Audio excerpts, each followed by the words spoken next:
हिंदू पर कैसे आंच आ रही है? किसी से डरने की क्या जरूरत है, हम तो हैं, कोई डर थोड़ी रहा है। डर रहा होता तो इतना मुखर करके क्यों बोलता कोई? डर रहा होता तो इतना ताल ठोक कर ललकार कर कोई पूरे नेशनल मीडिया के सामने क्यों बोलता? कोई डर रहा होता तो सबका सामना क्यों करता? डर रहा होता तो आपसे डिबेट में बात, आपसे आपके प्रश्नों के क्वेश्चन के आंसर क्यों देता?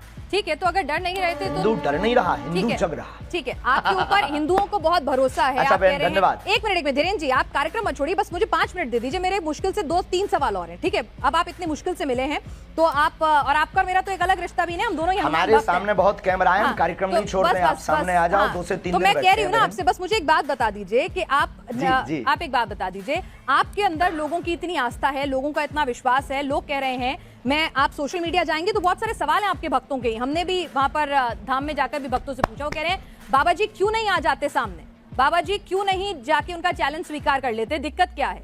हमें बाबा जी पे पूरा भरोसा है, बालाजी महाराज पे पूरा भरोसा है, सांच को आंच कैसे? हमने चैलेंज एक्सेप्ट किया है। पहली बात तो उन्होंने कोई चैलेंज लीगली नहीं भेजा। अच्छा। ना कोई हमारे पास चिट्ठी भेजी, ना उन्होंने कोई अपना व्यक्ति भेजा। अब ये झूठी मूठ की बात है, कोई अपने घर के अंदर चूड़ी बजा करके नाचता रहे, नंगा नाचता रहे, हमें क्या लेना देना है?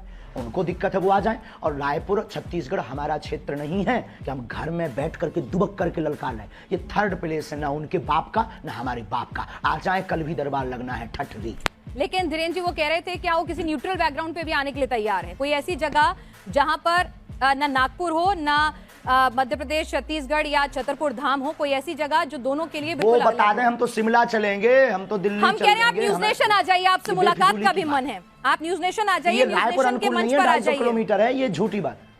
आप न्यूज नेशन आ जाइए, श्याम मानव जी को भी बुला लेते हैं और हाथ कंगन को आरसी क्या आ जाए, हमारे मेहमान बनकर आइए। कुआं थोड़ी चल करके पैसे के पास जाएगा। अच्छा, नहीं प्यासा कुआं। हाँ, तो आप कह दीजिए कि आप जैसे यहाँ न्यूज नेशन उन्होंने कैमरा भेज दिया, सुरक्षा की गारंटी आपकी और उनकी है।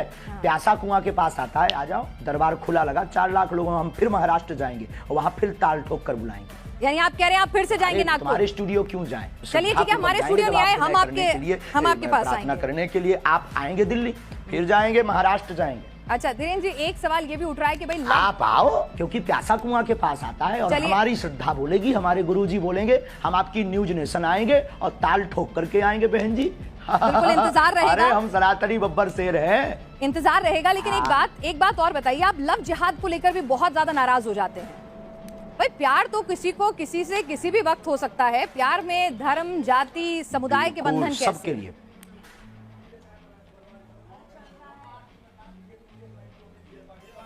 हाँ, लेकिन प्यार करना गलत नहीं है, लेकिन प्रायोजित ढंग से प्यार के चक्कर में फंसाकर हमारी बहन बेटियों के 36 टुकड़े करना क्या सही है? आप पक्षधर हो इसके? यानी आप हिंदू मुस्लिम की शादी के खिलाफ नहीं है, बस वो बताकर शादी करें, बताकर प्यार करें कि मैं मुसलमान हूं या मैं हिंदू हूं। आप हिंदू मुस्लिम की शादी के खिलाफ नहीं है? हाँ, हमें कोई दिक्कत नहीं है, हिंदुओं से भी मुसलमान की बहनें भी कर सकती हैं। आपने कहा था कि आपने जिस तरह से सवाल के जवाब में, आपका जवाब मैं सुन रही थी, आपका इंटरव्यू था कि अगर कोई हम पे बंदूक उठाए तो उस पे बंदूक तान दो। मतलब आप गांधी जी को नहीं मानते कि कोई एक गाल पे तमाचा मारे तो दूसरा गाल आगे कर दो? महात्मा गांधी के हम पूर्ण समर्थन में हैं, उनकी अहिंसा वाली बातें हमारे रंग रंग में भरी हुई हैं, लेकिन आत्मरक्षा करना भी तो उन्होंने ही सिखाया। अब जब मर जाएंगे तो फिर कौन आत्मरक्षा करना सिखाएगा? जब हम ही नहीं रहेंगे, शरीर नहीं रहेगा, तो कहाँ का कानून, कहाँ का संविधान, कहाँ की विचारधारा सब शून्य हो जाएगी। तो आत्मरक्षा करना ही तो एक कानून है। आत्मरक्षा संविधान पढ़ा जी, बिल्कुल। लेकिन आप जिस तरह से बुलडोजर की बात करते हैं, लॉजिकल है माय डियर सिस्टर। नहीं, आत्मरक्षा इलॉजिकल नहीं है, लेकिन लोगों के घर पर बंदूक, बुलडोजर, वो भी आत्मरक्षा है। अच्छा, एक बात और अंतिम हम बोल देंगे, हमारी प्यारी बहन, आपकी जय हो, आपके साथ एक नाता है कि आप भी हनुमान भक्त हो। अंतिम बोल देते हैं कि आज हमको जिन को दिखाना था पूरे भारत को, हमने दिखा दिया कि भ्रम फैलाना बंद कीजिए। और हम फिर कहते हैं कल का दरबार लगना है, उनको खबर भेज दीजिएगा, नहीं तो आज के बाद इस प्रकार से कोई भी ये बता दीजिए उस आदमी के बारे में, उसको हम भगोड़ा घोषित कर देंगे। ठीक है, आप ये बताइए, आप शादी कब कर रहे हैं? आज सोशल मीडिया पे आप खूब ट्रेंड में छाए हुए हैं। सब पूछ रहे हैं धीरेन्द्र कृष्ण शास्त्री जी ने कि आपने लिए बहन आप हमारी बारात में आना, हम बहुत जल्दी विवाह करेंगे। लेकिन वायरल बहुत हो रहा है कि आपको लेकर, एक साध्वी जी को लेकर खूब वायरल होती रहती हैं खबरें, खूब बातें होती रहती हैं कि फाइनल हो चुकी हैं बातें। क्या है, क्या उस पर कुछ आप बोलना चाहेंगे? नहीं, ऐसा कुछ भी नहीं है, ऐसा कुछ भी नहीं है। ये मिथ्या और झूठ है, ये गलत मिथ्या और झूठ है।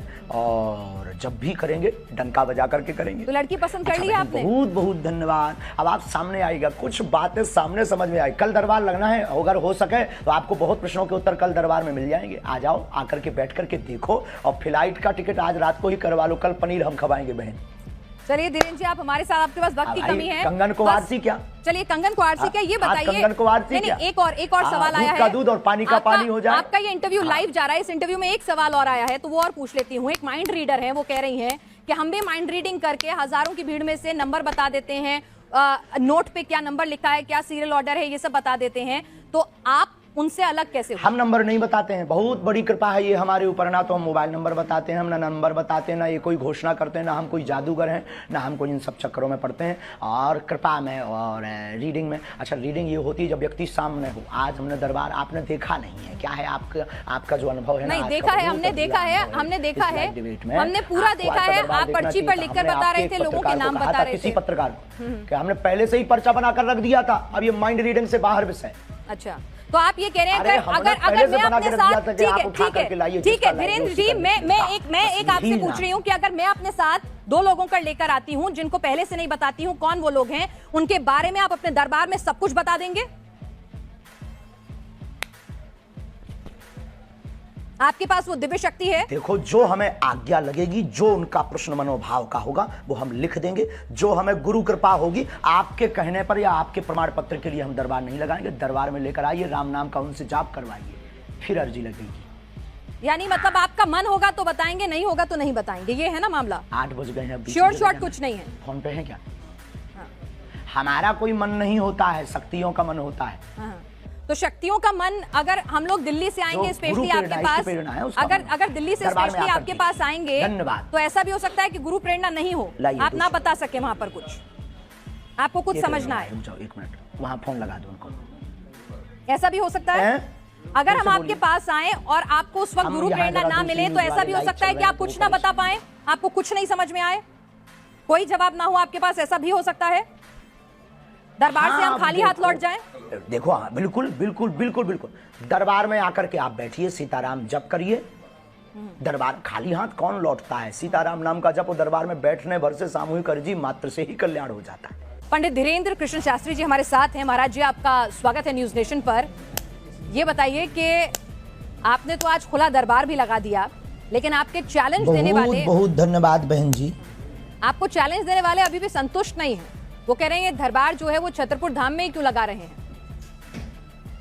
ये चमत्कार सिर्फ धाम तक ही क्यों कभी कर नहीं सकते। ये रावण के खानदान के हैं। आज 4 लाख लोगों के बीच, और 4 लाख लोगों के बीच, और पूरे देश की मीडिया, नेशनल मीडिया आज वहां सामने थी। तुम आपने लाइव चलाया कि नहीं? तो लाइव चलाया होगा तो उसमें आज देखा होगा सनातन का झंडा गड़ गया, चुनौती देने वाले के मुंह पर तमाचा लग गया है। और आप, हमें सफाई देने की आवश्यकता नहीं है। जिसको जरूरत हो लिंक पर जाकर देख ले, अथवा कल फिर दरबार रायपुर छत्तीसगढ़ में लगेगा, उसको देख ले। ठीक है, एक बात बताइए, मैं आपसे समझना चाहती हूँ कि लोगों को जरा ये समझाइए कि आपको जो ये कृपा प्राप्त है ये आखिर कैसे मिली है, ये कृपा कहाँ से आई है, किस तरह से आपको ये शक्ति मिली है, थोड़ा समझाइए ताकि लोगों को भरोसा हो सनातन की शक्ति में। बहुत अच्छा प्रश्न है। हमारे परंपरा में 3 पीढ़ियों से दरबार लग रहा। हमारे दादा गुरुजी भी दरबार लगाते थे। दादा गुरुजी के पूर्व में भी एक संत थे, वो भी उन पर भी कृपा थी। तीसरी पीढ़ी में हम हैं, और ये बचपन से ही हम बागेश्वर बालाजी के चरणों की सेवा में हैं। सनातन में मंत्रों की ताकत का प्रत्यक्ष प्रमाण बागेश्वर बालाजी का दिव्य दरबार है। भारत के इतिहास में पूरे नेशनल टीवी के सामने, चैनल के सामने आज तक किसी भी पादरी या मौलवी ने नहीं दिखाया होगा, लेकिन भारत के इतिहास में पहली बार आज रायपुर में बागेश्वर बालाजी ने झंडा गाड़ा है।